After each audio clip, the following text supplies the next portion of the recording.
नमस्कार, मैं हूं आपके साथ अभिषेक पुंडीर। महिला पहलवानों को लेकर पिछले 2 सालों से बीजेपी और देश की किरकिरी कराने वाले ब्रजभूषण शरण सिंह का एक और विवादित बयान सामने आया, जिसमें उन्होंने कहा कि वो छुट्टा सांड है। क्या यह हार की वजह से बयान दिया गया है या फिर इसके पीछे की कहानी कुछ और है? इस रिपोर्ट में देखिए।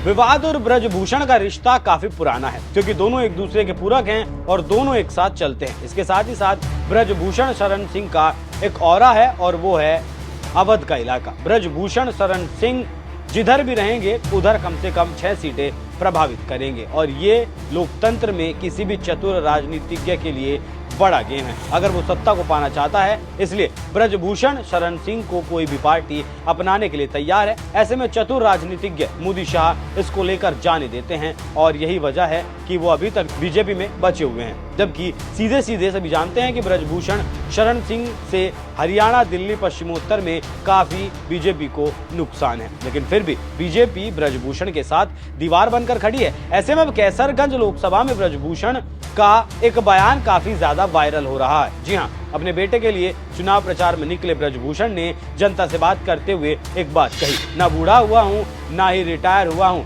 पहले जितना आपके बीच रहता था उससे 2 गुना आपके बीच में रहूंगा, दुगनी ताकत के साथ काम करूंगा। साथ ही कहा कि अब तो मैं छुट्टा सांड हो गया हूं, मैं आपके लिए किसी से भी भिड़ सकता हूं। इससे आप समझ सकते हैं कि ब्रजभूषण ने क्या कहा और क्यों कहा गया। जानकारी देते चलें कि कैसरगंज लोकसभा सीट से ब्रजभूषण शरण सिंह 2 बार सांसद रह चुके हैं। 2014 में कैसरगंज से जीत दर्ज की थी। इसके बाद 2019 में बड़े अंतर से वो चुनाव जीते, लेकिन इस बार बीजेपी ने करण भूषण सिंह पर दांव लगाया है, क्योंकि पिछले 2 साल से उन पर पहलवानों के साथ यौन शोषण के आरोप लगे हैं। पहलवानों के विरोध के कारण बीजेपी ने ब्रजभूषण सिंह का टिकट काटकर उनके बेटे करण भूषण सिंह को उम्मीदवार बना दिया। टिकट कटने की वजह से ब्रजभूषण अपने विरोधियों से बेहद खफा हैं। उसी क्रम में बीजेपी सांसद ने विरोधियों की धज्जी उड़ाने की बात कह दी। साथ ही ब्रजभूषण ने कहा कि इनके खिलाफ मानहानि का दावा करेंगे और उन्हें गोंडा कचहरी लाएंगे। इससे आप समझ सकते हैं